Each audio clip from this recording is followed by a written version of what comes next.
Hello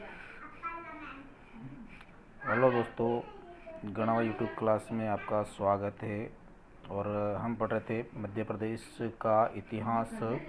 तो आज से हमारा प्राचीन इतिहास स्टार्ट हो जाएगा। यहाँ से प्राचीन इतिहास का पहला भाग है और आपके सामने पहला क्वेश्चन स्टार्ट करते हैं। यहाँ पे हो जाएगा पहला प्रश्न। ये है आपका पहला प्रश्न है कि पौराणिक कथाओं के अनुसार ययाति व देवयानी के पुत्र यदु ने मध्य प्रदेश के किस क्षेत्र पर शासन किया था? ऑप्शन है हमारे पास ए मालवा, ऑप्शन बी है बुंदेलखंड, ऑप्शन सी है नर्मदा घाटी, ऑप्शन डी है आपका महाकौशल। तो इसका सही आंसर हो जाएगा आपका यहाँ पे मालवा। इसका सही आंसर है। दोस्तों आपको बताना है कि महाकौशल वर्तमान के किस क्षेत्र में मध्य प्रदेश में है। ठीक है, आगे बढ़ते हैं अपन। यहाँ पे अगला जो क्वेश्चन हो जाएगा हमारा प्रश्न नंबर दूसरा है। प्रश्न नंबर दूसरा ये कह रहा है महिष्मती नगरी का संस्थापक महिष्मत किस राजवंश से संबंधित था? ऑप्शन ए है, ऑप्शन बी है कारूस, ऑप्शन सी है इच्छाउक, ऑप्शन सी है आपका डी है कलचुरी। तो इसका सही आंसर हो जाएगा यहाँ पे ए हो जाएगा, है वंश हो जाएगा। प्रश्न नंबर दूसरा है तीसरा है निम्नलिखित में से किसने नागवंशी कन्या नर्मदा से विवाह किया था? ऑप्शन है पुरुकुत्स, ऑप्शन बी है मुशुकुंद, ऑप्शन सी है आपका मानदाता, ऑप्शन डी है कलचुरी।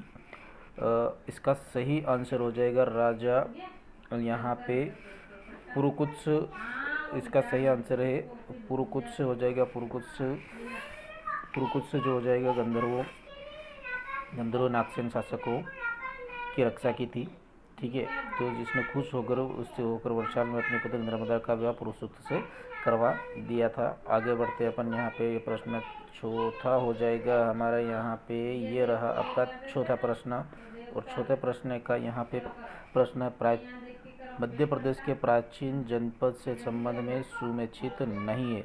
मतलब यहाँ पे सीधी सी बात बोले कि मध्य प्रदेश में जो प्राचीन नगर था जिसके वर्तमान के नाम में सुमेचित नहीं है। वत्स ग्वालियर पहला ऑप्शन है वत्स आपका, जिसका ग्वालियर, चेंदी, खजुराहो, तुड़ीकर, विदिशा, अवंती, उज्जैन।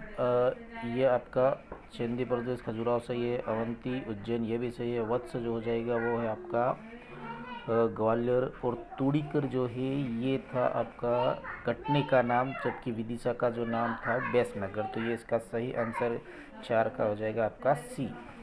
प्रश्न 5 कहता है प्राचीन भारतीय साहित्य में वर्णित सप्तपुरियों में मध्य प्रदेश का कौन सा नगर शामिल है? प्राचीन भारतीय साहित्य में वर्णित सप्तपुरियों में मध्य प्रदेश का कौन सा नगर शामिल है? यह पूछा। इसमें ऑप्शन ए है ग्वालियर, ऑप्शन बी है खजुराहो, ऑप्शन सी है आपका विदिशा और ऑप्शन डी है उज्जैन। तो दोस्तों इसका सही आंसर हो जाएगा उज्जैन जो हो जाएगा वह सप्तपुरियों में शामिल है। इसके बाद आगे बढ़ते हैं अपना प्रश्न नंबर 6। प्रश्न नंबर 6 जो क्या कह रहा है महाभारत के अनुसार ईसाईवन और कक्ष से मुनियों के आश्रम असित पर्वत थे। यह पर्वत वर्तमान में किस नगर के निकट है? मतलब ये महाभारत के अनुसार शैवन और कक्ष से मुनियों के आश्रम असित पर्वत पर थे।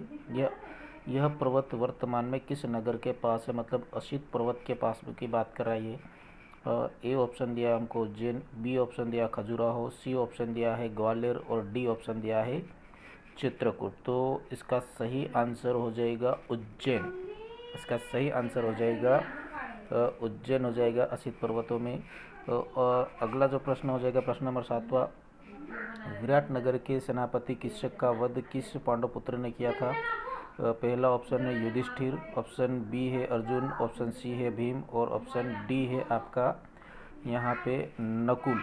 ऑप्शन इसका सही आंसर हो जाएगा भीम। भीम अकेले नहीं पांडव ये कौरवों के 99 सेनाओं की हत्या कर दी थी। भीम ये यहाँ पे 99 सेनाओं को मारा गया था, 99 सैनिकों की हत्या कर दी थी। यहाँ पे इसके दुर्योधन के 99 भाइयों की कौरवों की अकेले हत्या कर दी थी इसने, भीम ने।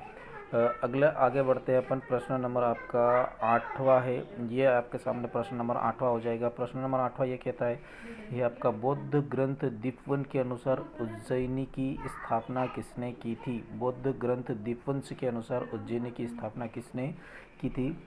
उज्जैन की स्थापना किसने की थी? अवंती, चंड प्रदोत, अच्युतगामी, विक्रमादित्य। तो इसका सही आंसर हो जाएगा अच्युतगामी ने उज्जैनी की स्थापना की थी। ये उज्जैन वाला उज्जैन नहीं है दोस्तों, यहाँ पे नर्मदा और शिप्रा लिंक बनाया गया है उज्जैन नामक स्थान पे, जो है आपका इंदौर सावेर से थोड़ा सा आसपास में। प्रश्न नंबर 9 है आपका, भारत के 16 महाजनपदों में से कितने महाजनपद मध्य प्रदेश के इतिहास से संबंधित है? तो वो है आपका एक ऑप्शन दिया है ए आपका एक, ऑप्शन बी दो दिया है, ऑप्शन सी 3 दिया है, ऑप्शन डी दिया है 4। तो दोस्तों वर्तमान में है आपके दो है, एक अवंती और दूसरा हो जाएगा यहाँ पे चंदी प्रदेश, जो खजुराहो में। आपको बताना है अवंती जो प्रदेश था उसकी 2 राजधानियाँ थी, एक राजधानी थी उज्जैन और दूसरी थी महेशमती। उज्जैनी थी और दूसरी उसकी महेशमती राजधानी थी। अगला क्वेश्चन नंबर 10 आ रहा है आपके सामने। प्रश्न नंबर 10 अगला ये है आपका, भगवान बुद्ध के समय 6वीं शताब्दी ईसा पूर्व में चंदी महाजनपद की राजधानी किस नदी के तट पर थी? नर्मदा ऑप्शन ए दिया है, वेत्रावती ऑप्शन बी दिया है, शुक्तिमती ऑप्शन सी दिया है, शर्मावती ऑप्शन डी दिया है। तो इसका जो सही आंसर हो जाएगा वो हो जाएगा शुक्तिमती के आपकी शुक्तिमती इसका आंसर हो जाएगा। शुक्तिमती वर्तमान में केन नदी को शुक्तिमती कहा जाता है। क्वेश्चन नंबर 11, जातक कथाओं के अनुसार बुद्ध युगी नगर जो एक उच्च कोटि की तलवार बनाने का एक प्रमुख केंद्र था। ऑप्शन ए है विदिशा, ऑप्शन बी है उज्जैनी, ऑप्शन डी है तुड़ीवन, ऑप्शन सी है पद्मावत। तो इसका सही आंसर हो जाएगा आपका ए। तो जातक कथाओं के अनुसार उच्च कोटि की तलवार बनाने का जो केंद्र था वो था आपका विदिशा था। विदिशा में यहाँ पे उच्च कोटि की तलवारें बनाई जाती थी। अगला जो प्रश्न आपका प्रश्न नंबर 12वां है, भरतरी की शतकरी रचनाओं में से कौन सी रचना शामिल नहीं है? भरतरी की शतकरी रचनाओं में से कौन सी रचनाएं शामिल नहीं है? तो ऑप्शन ए है नीति शतक, ऑप्शन बी है श्रृंगार शतक, ऑप्शन सी है वैराग्य शतक, ऑप्शन डी है वाक्य दीप। तो नीति शतक, श्रृंगार शतक, वैराग्य शतक सभी हो जाएगा, नहीं हो जाएगा आपका वो है यहाँ पे वाक्यदीप नहीं है। प्रश्न नंबर 13 क्या कह रहा है, सप्तगर्द भील में शामिल शासक नहीं है। सप्तगर्द भील में शामिल शासक नहीं है। ऑप्शन है भाईल, ऑप्शन बी है गंधर्वसेन, ऑप्शन डी है सी है नाहद, ऑप्शन डी है इसका यशपाल। तो इसका सही आंसर हो जाएगा यशपाल। सप्तगर्द भील में शामिल आपका भल्लई था, गर्धव था, गंधर्वसेन था, नाहरंद्र यहाँ पे हो जाएगा नाहरंद्र था, इसमें नाहरंद्र शामिल था। आगे बढ़ते हैं दोस्तों। अपना प्रश्न नंबर आ रहा है आपके सामने, ये रहा है 14वां प्रश्न नंबर 14 क्या कहता है, उज्जैन के राजा विक्रमादित्य की राज्यसभा के नवरत्नों में सम्मिलित नहीं था।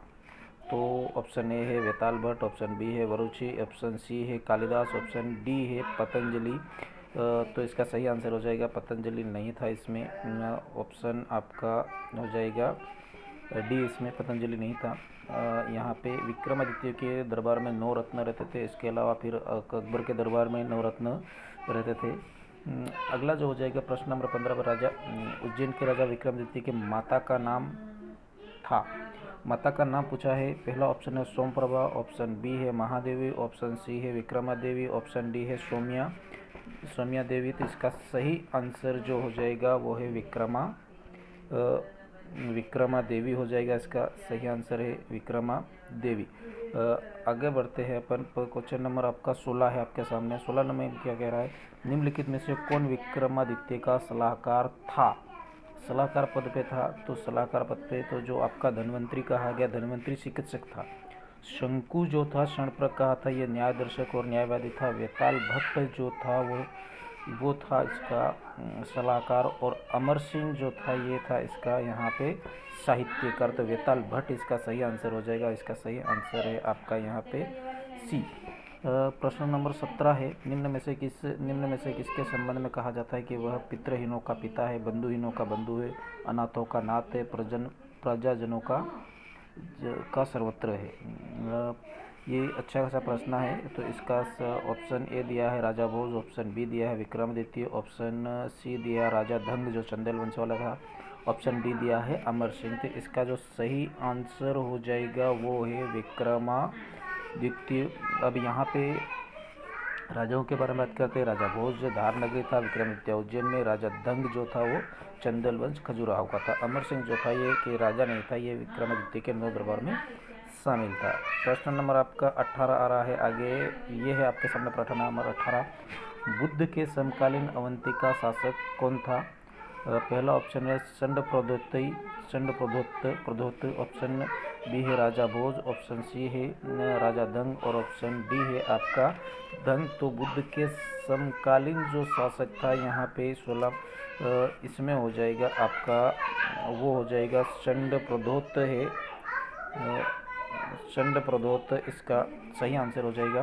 प्रश्न नंबर 19 है शिशुनाग ने प्रदत्त वंश के किस शासक को पराजित कर अवंती को मगध साम्राज्य में मिला लिया था? तो पहला ऑप्शन है चंड प्रद्योत, बी ऑप्शन है राजा विक्रमादित्य, सी ऑप्शन है राजा धंग और डी ऑप्शन है नंदी वर्धन। तो इसका सही आंसर हो जाएगा इसका सही आंसर है नंदीवर्धन। इसके बाद आज का लास्ट प्रश्न है आपका, आगे बढ़ते हैं अपन। चंड प्रद्योत के संबंध में असत्य विकल्प है। इसका ए ऑप्शन है यह अवंती का राजा था, ऑप्शन बी है मगध का शासक शिशु नाग के समकालीन था, इसे पिल्या नामक रोग हुआ था, यह हाथी पालन कला में सिद्धहस्त था। दोस्तों चंड प्रद्योत जो एक महान शासक था, जो उज्जैन का रहने वाला था, उज्जैन का राजा भी था, लेकिन उज्जैन का राजा था, इसे पिल्या रोग भी हुआ था, हाथी पालने में भी सक्षम था वो। तो इसका नहीं, मगध शासक शिशु नाग के समकालीन ये नहीं था। तो ऑप्शन आपका यहाँ पे ऑप्शन बी है वो इसका सही आंसर है। दोस्तों गणावा सर जी के क्लासेस को सब्सक्राइब कर देना, ज़्यादा से ज़्यादा वीडियो को शेयर करो, और आप शेयर करेंगे तो उससे हमारा हौसला बढ़ता है, हम नई नई वीडियो लेके आएंगे। और ये आपका कल जो नया वीडियो आएगा वो 20 से आगे आएगा। ये आपका अच्छा टॉपिक है, मैं प्रैक्टिस करवाने की कोशिश कर रहा हूँ आप लोगों के लिए। और धन्यवाद सभी को, बहुत बहुत थैंक यू, बहुत बहुत धन्यवाद। और वीडियो को शेयर करें, लाइक करें, और किसी को भी किसी प्रकार का कमेंट्स डाउट लगता है तो कमेंट्स में ज़रूर बताइए। और यहाँ पे आप अपना टेस्ट लगाए, इसमें आप 20 में से 20 कितने नंबर ला पाते हैं। और ये जो आपकी वीडियो है ये आप लोगों के लिए सभी एग्ज़ाम में कवर करके देगा आप लोगों के लिए। MPPSC में बहुत इम्पोर्टेंट टॉपिक है, वर्ग 3 वर्ग 4 आपका 2 और 1 के लिए भी हो जाएगा, MP पुलिस के लिए, SSC के लिए भी है। तो ये लगभग सभी एग्ज़ामों को कवर करेगा। धन्यवाद।